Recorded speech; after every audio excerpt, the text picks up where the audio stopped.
大家好，歡迎偷渡。咁今次介紹黃埔嘅車站指南。呢個就係有嘅重派嘅黃埔站嘅車站指南。咁呢個黃埔站咧係得一個月台。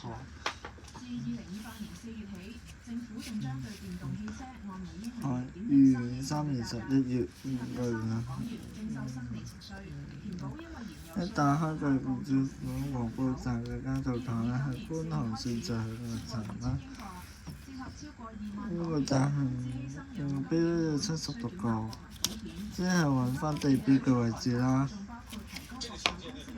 之後就係你服務時間段，然之後咧就係呢兩個咧就係車站結構。到呢個就中大堂，呢個西大堂嗰啲，呢就係嘅啦。呢個就係仲有馬鞍山線嘅時候啦。之後就跳到2.1個鐘時，後我哋高鐵嘅。咁1號月台嗰啲車喺何文田落嚟上嚟啦。呢個上1號月台，上一刻順便調碼頭。下一站即係列車就離開。如果喺繁忙時段嘅時候，班車嚟黃埔，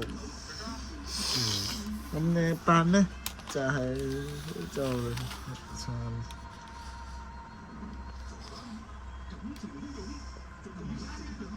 對台，係之後掉頭。如果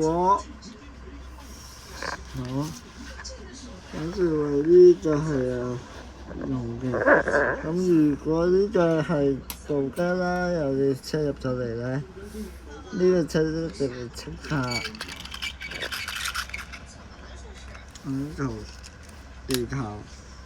咁呢個望啦上嚟啦，之後掉頭。